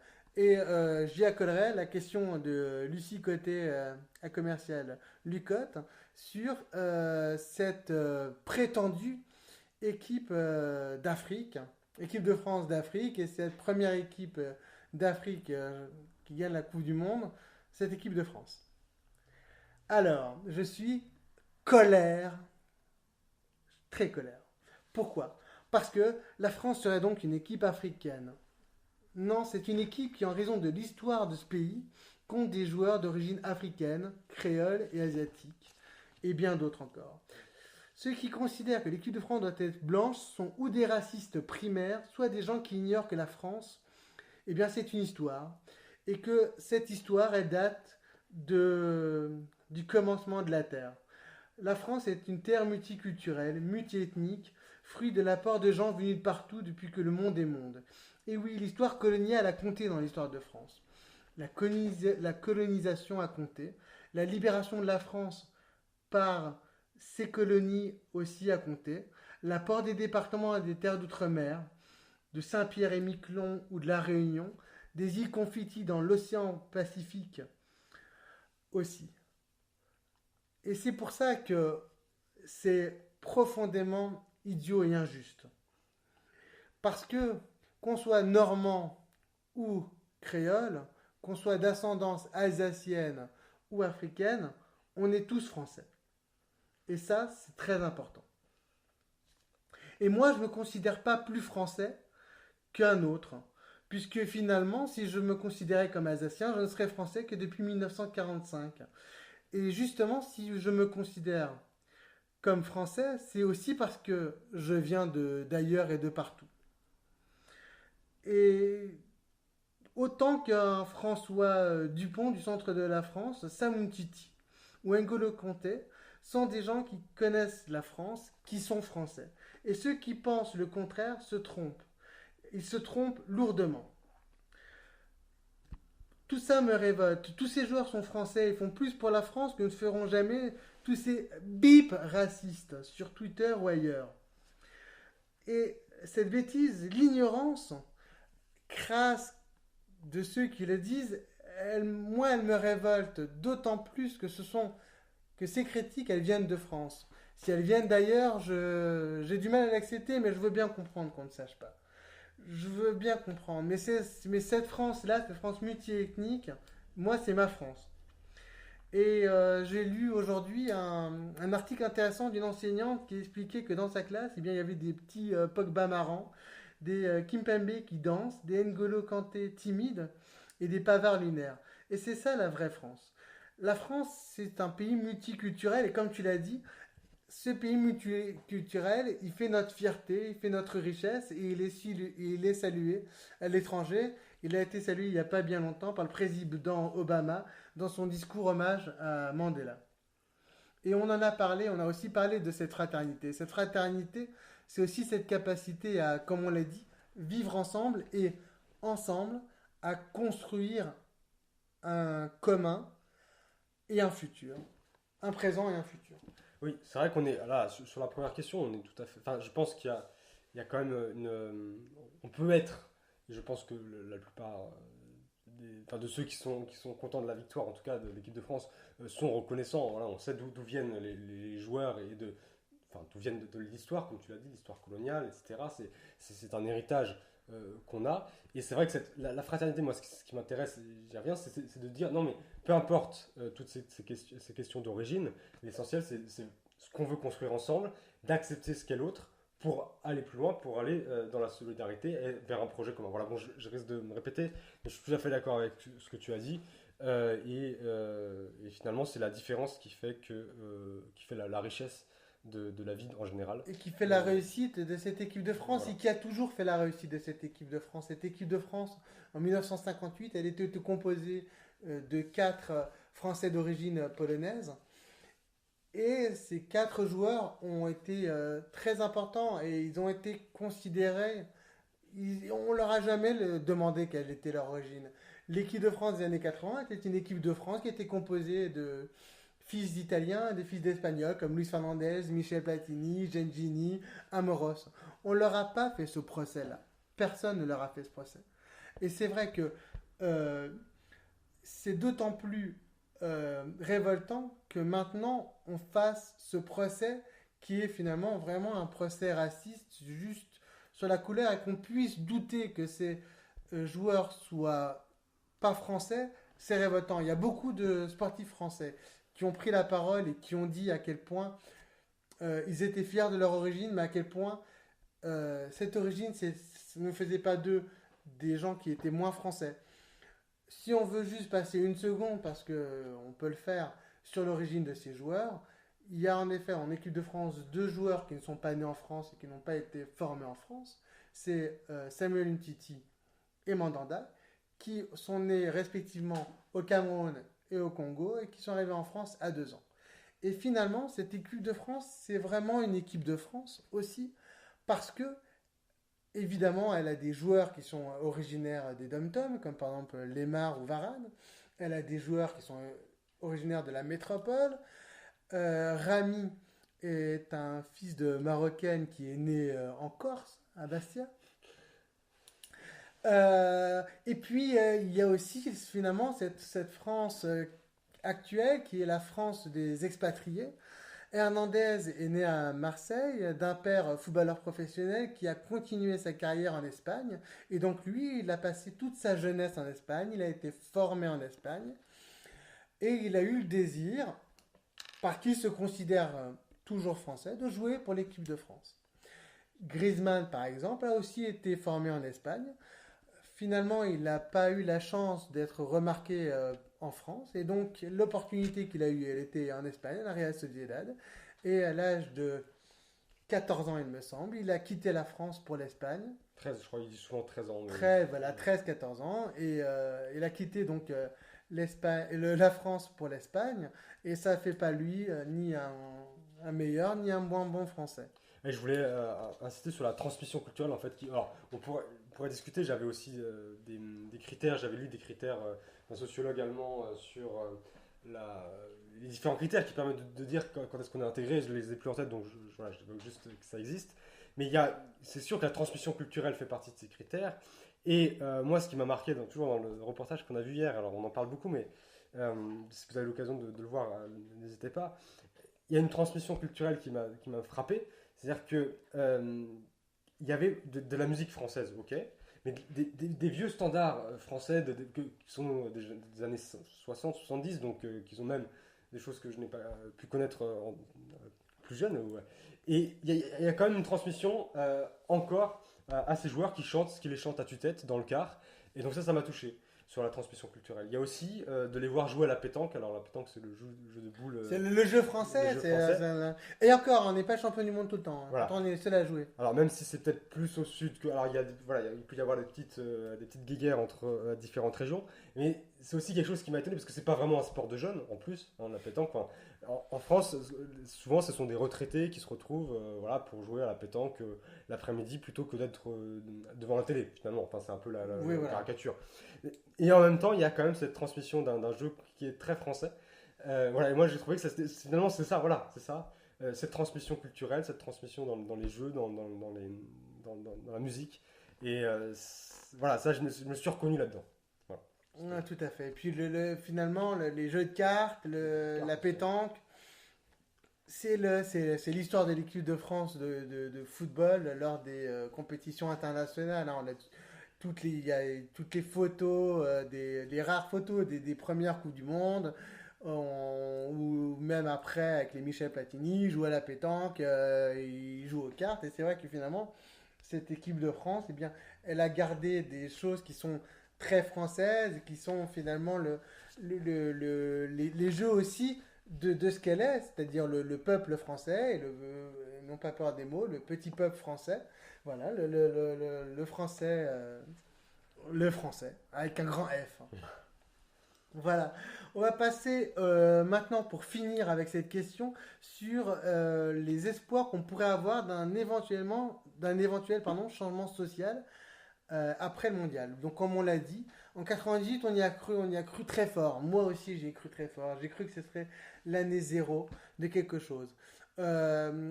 Beaucoup de Français l'ont aussi cru. On sait qu'il y a un certain nombre d'artistes, comme par exemple Jamel Debbouze ou Omar Sy, qui sont parmi les Français les plus populaires. D'ailleurs, dans les Français les plus populaires, il y a beaucoup de Français d'immigration. Omar Sy, Jamel Debbouze, Zinedine Zidane, Teddy Riner, le judoka. Et eux ont dit qu'après 98, eh bien, ils avaient l'impression finalement d'avoir été adaptés. Et puis ils étaient plus ni noirs, ni gris, ni quoi que ce soit. Ils étaient français et ils ont vraiment cru que ça allait changer. Et ça n'a pas changé. Et c'est pour ça que moi, je suis très pessimiste. Je ne pense pas que ça va changer grand-chose. Mais si ça change un tout petit peu, et puis finalement, si ça donne de l'espoir dans les quartiers, si ça donne de l'espoir dans les Français, et puis si finalement les Français ont juste eu ce bonheur et savent que c'est possible, et que c'est pas parce qu'on est Français qu'on va pas y arriver, au contraire, eh bien c'est déjà beaucoup. C'est vrai que même si c'est qu'un instant assez court finalement, le fait de le vivre montre que c'est possible et qu'on peut essayer de le maintenir dans la durée. Tout à fait. Donc maintenant, on va passer à la prochaine question, qui est une question qui va nous amener aux déclarations de notre ami Hatem Ben Arfa, qui est toujours à espérer à l'Impact. On n'a pas de nouvelles. Newton, donne-nous des nouvelles, de préférence positives. Donc je vais me permettre de vous lire la déclaration, et après on réagira. Pardon. Je ne peux pas me résoudre à gagner avec des talents aussi inventifs que Griezmann, Fekir, Mbappé ou Dembélé. Je pense que c'est du gâchis. Vu nos forces, on pourrait être beaucoup plus audacieux, moins caméléon. Pour connaître certains bleus, je sais qu'ils ne se fichent pas de la manière et qu'ils n'auraient rien contre une évolution du jeu proposé. Chapeau Monsieur Deschamps, mais maintenant à sa place, je partirai sur ce coup d'éclat, un peu à l'image de Zizou avec le Real de Madrid. Ce serait ensuite à son successeur de profiter du potentiel technique et de libérer les talents pour avoir une identité de jeu à la française.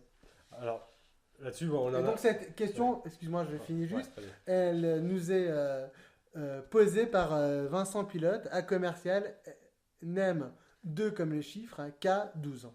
Oui, j'étais pressé de répondre. Après, on a déjà un peu évoqué la question sur le jeu, avec voilà, sur Deschamps qui voulait gagner et qui a joué comme ça pour gagner, qui aura pu jouer autrement pour gagner. Et encore une fois, si avoir un jeu flamboyant lui paraissait être la meilleure solution pour gagner, il aurait mis et en ayant les joueurs pour faire ce jeu, il aurait mis en place ce jeu. Enfin, voilà, c'était ma Tout à réaction fait. là-dessus. Et de même, exactement, de même, comme on l'a déjà dit, Varane l'a dit, il assume tout à fait cette façon de jouer, il assume le côté, je le cite, tueur à sang-froid. Griezmann, lors du documentaire dont on a tellement parlé, le dit aussi.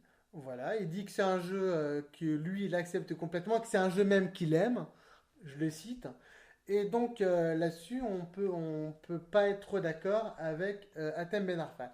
Sachant que quand même, j'aurais peut-être dû le dire de façon préliminaire, Hatem Ben Arfa, moi c'est un joueur que j'aime beaucoup. C'est un gamin que j'aime beaucoup. Moi j'ai une vraie tendresse pour lui. C'est un super joueur. C'est quelqu'un qui aime le jeu. C'est quelqu'un qui aime le foot. Et c'est vrai que moi je comprends tout à fait eh bien, sa frustration. Maintenant, Hatem Ben Arfa, c'est aussi un des génies de la génération 87 avec Menez, Nasri et Benzema. Et évidemment, si Benzema a une carrière en club et un palmarès très impressionnant, les trois autres n'ont pas réussi, ni en club, ni Ni en en équipe sélection. nationale. Et donc, c'est vrai que finalement, moi, je pense qu'il y a aussi une amertume chez lui de bien de pas avoir fait partie finalement de ce rêve. Et puis aussi peut-être de se dire que finalement, même s'il avait eu une bonne année, Deschamps n'aurait sans doute pas considéré qu'il était capable de faire tous les sacrifices que les autres ont fait. Et que finalement, eh bien, elle était de ce fait un peu exclue. Oui, peut-être qu'on peut même. Oui, vu sa déclaration, il y a peut-être peu de chances qu'il aurait été prêt à faire des sacrifices sur le jeu euh, pour gagner. Alors après, c'est aussi je trouve que c'est aussi une certaine forme du football qu'on peut aimer. Ce football un peu. Enfin, je le dis C'est le sans football critique, qu'on aime tous. romantique, et puis qu'on a aimé pendant longtemps en France. Oui, en Séville acceptant la défaite, 82, et en on joue acceptant, bien. exactement, et en Voilà. acceptant la défaite, en acceptant la frustration. Et moi, Voilà. moi je suis assez proche de cette. Enfin, je trouve, je comprends ça, de dire c'est vrai qu'on peut bien jouer. Et si on peut gagner en jouant bien, c'est très bien. Seulement là, enfin, voilà, je pense que si on est dans l'objectif gagner uniquement la Coupe du Monde tel que Deschamps était, il était prêt à faire des sacrifices même sur le jeu. Voilà. Voilà. Mais après, je suis d'accord. Moi aussi, je suis un. On aurait j'aime ça, préféré une meilleure manière, et on va y arriver avec la deuxième partie donc de sa déclaration. Chapeau, monsieur Deschamps, mais maintenant, je partirai sur ce coup d'éclat, un peu à l'image de Zizou avec le Real de Madrid. Donc, Deschamps, lui, il a décidé de rester. Et c'est une prise de risque énorme, puisqu'il a clairement rien à gagner. Plus grand que la Coupe du Monde, il n'y a pas. Et donc, il va préparer l'équipe de France jusqu'en 2022, puisque c'est son contrat et c'est la chose pour laquelle il l'avait déjà annoncé avant. Il l'a annoncé pendant. Le président de la fédération l'a aussi annoncé. Il va aller jusqu'en 2022 et faire 7 euros avec la ferme intention, encore une fois, de gagner, mais à mon avis, avec aussi l'intention de montrer autre chose et de faire que finalement, cette génération bénie, elle montre qu'elle est capable de gagner avec un petit football, si je veux dire, mais elle est aussi capable de gagner avec un football plus chatoyant, voilà, qui fait plus plaisir à tout le monde. Et à mon avis, c'est vraiment son objectif, de montrer que d'aider la gagne, ça peut être un jeu très réflectif, mais ça peut aussi être un jeu plus flamboyant. Ouais, alors deux choses là-dessus. C'est vrai que je pense qu'il a. Est-ce que c'est un choix ou un souhait? Je pense qu'il n'a pas le choix. Il va falloir jouer autrement dès les éliminatoires pardon, pour l'Euro. Je pense qu'on ne peut pas jouer comme ça. Là, encore une fois, on a parlé de commando. On a pu jouer comme ça, faire ces sacrifices-là parce que c'était une compétition sur 55 jours. Voilà, on le fait. Sur une compétition qui est plus perlée dans l'année, ça va plus être difficile de jouer comme ça, et je pense même impossible de réussir en ayant ce jeu-là. Et d'ailleurs, je pense pas qu'on ait eu ce jeu-là pendant les éliminatoires avant la Coupe du Monde. Donc voilà. Donc je pense qu'on va avoir une équipe de France différente. Après, c'est vrai qu'il a beaucoup à perdre, et notamment sa réputation de gagneur. Parce qu'il voilà, s'il part maintenant, s'il était parti maintenant, intouchable. Didier Deschamps a tout gagné. Voilà, là il y a une prise de risque, mais là encore c'est aussi le panache à la française peut-être. Voilà, le panache et la Voilà. française, exactement. On remet en cause. Et puis il y a un truc par rapport à tout ce qu'on a pu parler pendant le mondial, pendant ces différents podcasts. Va-t-il réussir à passer le premier tour avec l'équipe de France dans 4 ans, contrairement aux derniers champions du monde? Il y a quand même un enjeu, voilà, qui est quand même. Il y a un enjeu. Maintenant, est-ce qu'il sera encore là dans 4 ans? Bah, Ça, c'est moins sûr. En 2022, a priori, pour la Coupe du Monde, non, il n'est pas. Non, là, pour l'instant, il est un peu plus lancé sur 2020. D'accord. Mais bon, c'est vrai qu'il y a aussi ce risque. Pour finir avec Atem Ben Arfa, il a aussi indiqué qu'il avait une autre crainte, qui était que les centres de formation, donc les académies françaises, copient ce jeu et façonnent des joueurs qui soient faits pour ce jeu. Donc cette crainte, elle est légitime quand on se souvient de 98. C'est vrai qu'après 98, les centres de formation ont construit des joueurs pour ce type de jeu et ils ont vraiment poussé, par exemple pour les récupérateurs, à avoir des récupérateurs grands, costauds et avec une habileté finalement technique qui était un petit peu reléguée. Comme si finalement on pouvait leur apprendre au centre de formation à être habile techniquement et le b.a.-ba du football. Et donc c'est vrai que cette crainte, je pense qu'on peut l'avoir, mais on peut l'avoir un petit peu moins que ce qu'on a vu en 98, parce que finalement 2018 montre qu'il y a un autre modèle que 98. Et donc je pense que cette usine à champions que sont les centres de formation française et même plus largement la formation française, ça va pas trop souffrir de cette victoire. Alors oui, il va falloir être vigilant, hein, je pense. Mais c'est vrai qu'en 98, je me souviens des critiques aussi, non seulement sur la formation, mais aussi sur le championnat de France, où on disait que tous les entraîneurs voulaient imiter Aimé Jacquet en jouant défensif, etc. Alors, c'est un risque qui peut exister tant sur la formation que sur. Formation, parce qu'on parle des formations des joueurs, mais il y a aussi la formation des entraîneurs, qui fait partie aussi de cette formation, et ça peut influencer la formation des entraîneurs, cette victoire. Seulement, je pense que, comme on l'a dit, ça demande tellement de paramètres très précis pour réussir qu'il y a peu de chances que ça puisse marcher. Et donc, très vite, même si on va un peu sur cette tendance d'essayer d'imiter Didier Deschamps à l'équipe de France 2018, je pense que très vite, si on allait dans ce travers, on reviendrait sur les rails de ce qu'on connaît. De ce qui nous a permis d'arriver à cette victoire en amont, c'est-à-dire avec la formation des joueurs qui sont arrivés en 2018. Champion du monde. Exactement. Et donc pour conclure, Zizou. Donc voilà, Zizou, c'est vrai que on a beaucoup dit que l'échec de Didier Deschamps, eh bien, le condamnerait et que ça c'était une autoroute pour Zidane. Et bien voilà, Zidane il va devoir attendre en 2020.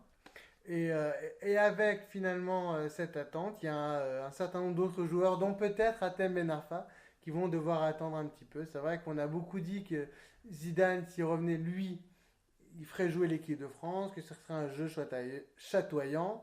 On a aussi dit qu'avec lui, il y aurait le retour de joueurs plus techniques. Et puis aussi, ne nous cachons pas de Karim Benzema. Et bien voilà, il faudra attendre, et en espérant, de toute façon, c'est la destinée de Zidane de devenir sélectionneur de l'équipe de France. Oui, il le sera un jour ou l'autre. Il le sera un jour ou l'autre, et on espère on espère qu'il réussira aussi bien que Deschamps. Voilà. Sur ce, nous passons maintenant à la partie soccer locale appelée l'Instant Impact. Boum. Donc, l'Instant Impact, il va être très rapide. En fait, je voudrais ouvrir une proposition. Je pense qu'il peut être intéressant pour le Canada et pour la candidature américano-canado-mexicaine, de faire, à l'image de ce qu'a fait le Qatar en Russie pendant cette Coupe du Monde, ouvrir un pavillon pour la Coupe du Monde. Et dans ce pavillon, finalement, présenter les différents pays, présenter les villes que les supporters qui sont au Qatar vont pouvoir découvrir pour la prochaine Coupe du Monde. Voilà, et faire naître aussi dans les pays, le Canada, les États-Unis et le Mexique, mais surtout finalement au Canada et aux États-Unis, une attente.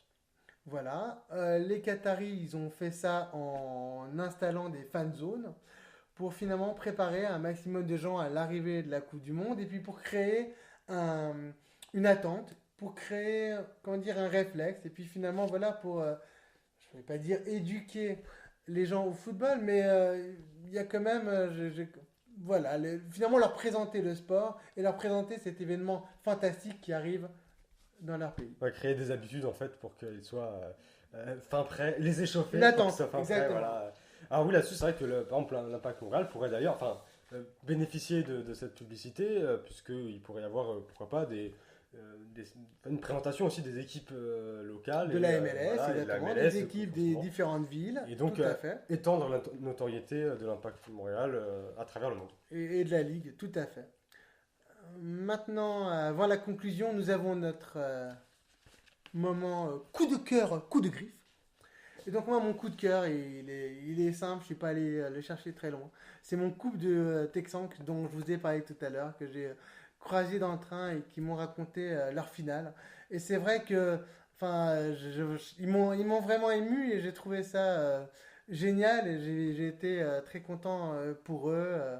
Voilà, de cet instant. Toi aussi, tu as un coup de cœur, un coup de griffe? Alors bon, coup de cœur, forcément la victoire et puis l'ambiance qui est quand même, enfin revivre ça et voilà, comme je le disais, c'est une émotion unique. Coup de griffe qui est encore plus une relativisation encore que vraiment une griffe euh, acérée. On voit qu'on a passé 20 ans depuis 98 et que le monde a changé.